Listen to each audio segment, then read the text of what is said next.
دنیا میرے آگے میں ایک مرتبہ پھر آپ کا خیر مقدم. ہمارا نمبر ہے 05128201550. آپ ہمیں کال کر سکتے ہیں، لیکن چونکہ ہم نے ایم کیو ایم کے اوپر بات کی تھی اور شرمیلا فاروقی صاحبہ ریپرزینٹ کر رہی تھی پاکستان پیپلز پارٹی کی، اور انہوں نے اپنی بات کو اپنا موقف سامنے رکھا. واسع جلیل جو کہ ایم کیو ایم کے رہنما ہمارے ساتھ اس وقت لائن پہ موجود ہیں، ان سے ہم بات کرتے ہیں کہ جو انہوں نے 10 روز کی مہلت دی ہے پاکستان پیپلز پارٹی کو کہ وہ مرزا صاحب کی تقریر کا جواب دیں. السلام علیکم واسع صاحب. جی وعلیکم السلام. واسع صاحب بڑی سخت شرط عائد کر دیا، لیکن دوسری طرف سے بھی ہمیں لگتا ہے کہ جھکنے کی بات نہیں ہے. وہ یہ کہتے ہیں کہ یہ حقائق ہیں اور اس کی وضاحت کی شاید ضرورت ہی نہیں ہے. تو آپ نے تو کافی ٹائم دے دیا ان کو 10 دن کا. دیکھیں مشتاق بن صاحب، سب سے پہلے تو میں آپ کا شکریہ ادا کرتا ہوں کہ آپ نے بھرپور موقع دیا. اس میں صورتحال یہ ہے کہ دیکھیں جی، ایک تو محرم کا مہینہ ہے اور تھوڑا سا میموری اگر ریکال کر لیں تو لاسٹ ایئر بالکل عاشورہ میں بالکل ہوا تھا، بالکل ولنریبل سچویشن رہی ہے. تو متحدہ قومی موومنٹ کوئی بھی اقدام جو ہے وہ جذبات کی بنیاد پر نہیں اٹھاتی. البتہ اس میں اب کوئی شک نہیں بچا ہے کہ جس طرح ذوالفقار مرزا صاحب نے اپنا اسٹیٹمنٹ دیا اور جس طرح باڈی لینگویج انہوں نے اپنی شو کی، تو انہوں نے بھرپور انداز میں سندھ کو تقسیم کرنے کی بات کی ہے، کیونکہ انہوں نے پاکستان کی تمام لسانی اکائیوں کو پرووک کیا ہے باقاعدہ. لیکن واقعی صاحب وہ تو یہ کہتے ہیں کہ انہوں نے صرف دہشت گردوں کی نشاندہی کی ہے، چاہے اس کا کسی بھی سیاسی جماعت سے. اور یہی سی سی پی او کراچی جو سابق اس وقت موجودہ ڈی جی ایف آئی ہے وسیم صدیقی صاحب نے بھی کہا تھا کہ ملیٹنٹ ونگ ہیں. تو نئی بات تو انہوں نے بھی نہیں کی. نہیں، بات ملیٹنٹ ونگ کی نہیں ہے، بات نہ کسی انٹیلیجنس کی رپورٹ کی ہے. بات یہ ہے کہ وہ بھی اسی صوبے کے وزیر داخلہ ہیں، وہ بھی اسی شہر میں آتے جاتے ہیں. ان کے سامنے بہت ساری صورتحال ہے جن کو جس طرح انہوں نے برملا اپنی باڈی لینگویج سے بہت کچھ شو کیا ہے، تو ان کو پھر اصل حقائق بھی شو کرنے چاہیے. اور ہم تو کہتے ہیں کہ اگر ایسی کوئی صورتحال ہے جن کا وہ جس لسٹ کا وہ تذکرہ کر رہے ہیں تو لے کے آئے نا کورٹ آف لا کے اندر. کس نے منع کیا ہے؟ ایم کیو ایم کے اوپر تو اس سے پہلے پتہ نہیں کتنے الزامات لگے. ایم کیو ایم پر تو جناب پور کی بھی سازش کی تھی، مگر پھر brigadier Imtiaz on record T V آئے تو پھر انہوں نے آ کے 19 سال کے بعد اپالوجی تو سیکھ کی نا کہ ہاں اس طرح کی کوئی سازش جو ہے متحدہ قومی موومنٹ نے نہیں گڑی تھی. تو اس پہ یقیناً جو ہم نے ٹائم فریم دیا ہے وہ صرف محرم اس کی سب سے بڑی جو ہے وہ وجہ ہے. اور یقیناً ہم نے صدر مملکت سے کلیئرلی اس بات کی جو ہے وہ آگاہی چاہیے کہ اگر یہ پیپلز پارٹی کی پالیسی ہے تو وضاحت کر دیں. اور ساتھ ساتھ چونکہ وہ صوبے کے وزیر داخلہ ہونے کے ساتھ ساتھ پیپلز پارٹی کے سینئر نائب صدر بھی ہیں، تو اسی لیے ہم نے تنظیمی طور پہ بھی ریکویسٹ یہ کی ہے کہ مطلب اس میں جو ہے وہ ان کی پارٹی جو ہے. واسع بھائی آپ کی بات درست، لیکن معاملہ یہ ہے کہ جب بھی اس سے پہلے بھی ماضی میں ذوالفقار مرزا صاحب یا پھر پارٹی کی طرف سے ایسے بیانات سامنے آئے جس میں شاید آپ کے اوپر کچھ الزامات لگے، لیکن اس کے ساتھ ساتھ ہم نے یہ بھی دیکھا کہ اگلے ہی روز یا تو رحمان ملک صاحب جو ہیں آپ کے ہاں پہنچ جاتے تھے، یا وہ الطاف بھائی کے پاس لندن پہنچ جاتے تھے، یا پھر آصف علی زرداری صاحب کا فون آ جاتا تھا. لیکن اس معاملے میں آج دوسرا یا تیسرا روز ہے اس تقریر کی. اس کا مطلب ہے کہ آپ تک انہوں نے رابطہ نہیں کیا اور آپ کو وضاحت کے لیے 10 دن دینا پڑے. اس میں کوئی پرابلم نہیں ہے. بالکل ہمیں نہ اس بات کی کوئی پریشانی ہے، نہ اس پہ کوئی ہمیں گھبراہٹ ہے کہ فلاں نے رابطہ کیا یا کیوں نہیں کیا. ایم کیو ایم نے جو ہے وہ اصولی موقف اختیار کیا ہے. ایم کیو ایم نے ہمیشہ جو ہے وہ عوام کے خواہشات کو جو ہے وہ پہلی ترجیح دی ہے. متحدہ قومی موومنٹ یقیناً جو بھی اب تک پرنسپلز کی بنیاد پر جن ایشوز کے اوپر جو ہے وہ سٹیپس لیتی ہوئی آئی ہے، تو اس پر نہ تو وہ 1 انچ آگے جائے گی نہ 1 انچ پیچھے ہٹے گی. اور یقیناً جو ہے اگر وہ کال کر لیں گے تو نہیں کریں گے تو ہماری صحت پہ کوئی اثر نہیں پڑے گا. یقیناً 10 دن ہم نے جو ضرور دیے ہیں، یہ بھی ایک ڈیموکریٹک وے ہے کہ اگر وہ اس پہ کرنا چاہیں تو بہت اچھی بات ہے، فبیہا. مگر اس کے بعد ہم نے اپنے کارکنان ذمہ داران کا اجلاس آلریڈی ہم نے کہہ دیا اور یقیناً ہم بلائیں گے، وہ آپ کے سامنے ہوگا.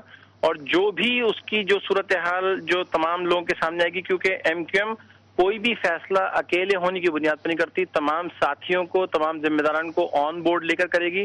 اور اگر اس میں کوئی بھی متفقہ لائے عمل بن گیا تو یقیناً ہم سب کے سامنے لے کر آ جائیں گے. بہت بہت شکریہ واسع جلیل صاحب، آپ نے ایم کیو ایم کا نقطہ نظر ہمارے سامنے پیش کیا. بہت بہت شکریہ. جی اب آپ ہمیں بتائیں، اس کو ملا کر پڑھیں ساری. دیکھیے بھائی، ہم لے رہے ہیں لیکن میں آپ سے دوبارہ عرض کر رہا ہوں آپ والی تھیوری کی کو میں بائی نہیں پھیلا.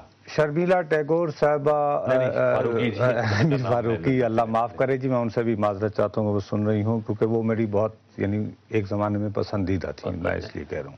کوئی یعنی کہ اس میں بھی کوئی تصحیق کا پہلو ہرگز نہیں ہے، یعنی بخدا تم دل آزاری کے جو تانے دے دیتے نہیں میں نہیں دیتا، میں صرف یہ بہرحال میں صرف یہ کہہ رہا تھا کہ کرپشن کے اوپر اگر مشتاق منہاج حامد سعید کاظمی صاحب کو اگر برطرف کیا گیا یا ڈسپلن کی وجہ سے، تو آپ کو جو باقی کسی اور کے متعلق نہیں کہنا چاہیے۔ نیک پاک لوگوں کے گھر میں بھی لوگ پیدا ہو جاتے ہیں، ایسی کوئی بات نہیں ہوتی۔ خدا کے لیے میں نے نہ ان کے بارے میں کچھ کہا تھا نہ ان کے بارے میں تمہیں دوبارہ کہہ رہا ہوں، میں اپنی دانست میں یہاں پر ایک سیاسی پروگرام کرنے آتا ہوں، ٹھیک ہے؟ میری ناقص عقل میں جو غلط ہو سکتی ہے کہ ضروری نہیں کہ آپ کا ہر تجزیہ جو ہے وہ میں نے کینٹین کھولی ہے، میں چائے دے جاتا ہوں، میں بھی بھائی ہے، آپ تو ایسے کرتے ہیں جیسے میں کسی اور کام یا تو میں اپنا پوائنٹ آف ویو آپ کو پریزنٹ کر لوں یا میں جھکنے سنوں کہ میں چاہ پینا نہ یا یہ نہیں، تو پھر آپ یہ کہنا یہ الحمرات تھیٹر نہ بناؤ، خدا کے لیے۔ بات یہ ہے کہ میں یہ عرض آپ کو کر رہا ہوں کہ مجھے شرمیلا بیبی کے انداز سے یہ پتہ چلا ابھی آیا ہے، ورنہ بہترین طریقہ تھا اپنے ٹیلی فون سارے آف کر دیتے، 9ویں 10ویں محرم گزر جاتی، مین وائل بقول آپ ہی کے جیسے آپ بتا رہے تھے رحمان ملک صاحب رابطہ کر لیتے، کوئی پریزیڈنٹ صاحب فون کر لیتے، کوئی ایسا سانحہ نہیں ہوا ہے۔ شرمیلا بی بی جو ہیں ایک رسپانسبل کے طور پر وہ آ کے ان کا ٹون اور ٹینر یہ کہہ رہا تھا کہ اس میں وضاحت کی کیا ضرورت۔ اچھا ٹھیک ہے بات، ایک کالر ہمیں میں صرف بات یہ کرنا چاہ رہا ہوں کہ ان ہاؤس کی گنجائش بنتی نظر نہیں آ رہی، راستہ اور ہے، اور وہ سڑک پہ لوگ آئیں گے، اور جب سڑک پر لوگ آتے ہیں تو خانہ جنگی روکنے کے لیے کوئی ایسی بات نہیں، آپ ایسے ڈرا کے ہوتا ہے۔ 3 نومبر سے پہلے بھی میں ڈراتا رہا تھا تو 3 نومبر ہو گیا تھا۔ سکر سے جوائن کر رہے ہیں ڈیموکریٹک سسٹم۔ السلام علیکم۔ السلام علیکم۔ جی ایوب صاحب، وعلیکم السلام۔ جی میں محمد ایوب بھٹی سکھر سے بول رہا ہوں۔ جی میرے بھائی مشتاق صاحب، شاہ صاحب، میں آپ کا بڑا فین ہوں، بڑی مہربانی۔ اور میں آپ کا پروگرام بڑے قریب سے دیکھتا ہوں اور دل سے سنتا ہوں، لیکن کل جو شاہ صاحب نے جو حامد سعید کاظمی صاحب کے لیے جو الفاظ استعمال کیے، اس میں بہت ہی ہماری دل آزاری ہوئی ہے۔ حامد سعید کاظمی صاحب یہ جو اپنا وزیر کل برطرف کیا ہے جنہیں، جی نہیں میں نے ان کے بارے میں تو کچھ نہیں کہا جی۔ دیکھیے ابھی حاجی حنیف طیب صاحب تھے، انہوں نے ان کے بزرگ کی بات کی اور انہوں نے تو کوئی لیکن اگر آپ یہ پہلے ہی تصدیق کر لیتے بھائی، میں حامد سعید نہیں، یہ میں نے ہرگز نہیں کہا، ایک یہ کہا تھا کہ جیسے اولاد ویسا باپ، میں نے یہ ہرگز نہیں کہا، یہ لفظ میں نے کہا ہی نہیں۔ آپ دیکھیے میں ایک لفظ جو کہتا ہوں نا بھیا، میں نے آج تک ابھی نوٹس نہیں لیا، اور اس ٹائپ کی جو ہے نا یہ بولنگ، میں نے یہ ایسا لفظ ہی نہیں کہا کہ جیسی اولاد اور ایسا باپ، اور ایسا غلط محاورہ میں کبھی کہہ ہی نہیں سکتا۔ آپ یعنی کم از کم مجھے ایجوکیٹ نہ کریں۔ نہیں بھیا، آپ نے سنا ہوگا، بہت بہت شکریہ۔ نہیں بھائی، یہ کیا بات ہے؟ یہ جو ہوتا ہے نا بلی طریقہ، وہ جیسے رتن سینما میں آن فلم لگی ہوئی تھی، انڈیا کی فلم، لاہور میں رتن سینما میں، وہ ایک بندہ بڑا زور لگا کے پہلے ٹکٹ لینے گیا، وہ نے کہا ٹکٹ ختم ہوئی، کہتا ہے ٹکٹ تو ختم ہوئی، کہتے ہیں تم نے گال کیوں کر دی؟ یہ وہ طریقہ کار وہ آپ نے، میں نے جناب علی حامد سعید کاظمی کو سپریم کورٹ آف پاکستان نے توہین کیا، کہا ہے کہ آپ پیسے کھا رہے ہیں۔ حامد سعید کاظمی کو اس کے وزیر اعظم نے کہا کہ جاؤ اپنے آپ کو کلیئر ہو کر آؤ۔ نصرت جاوید اس کو کیا کہے گا؟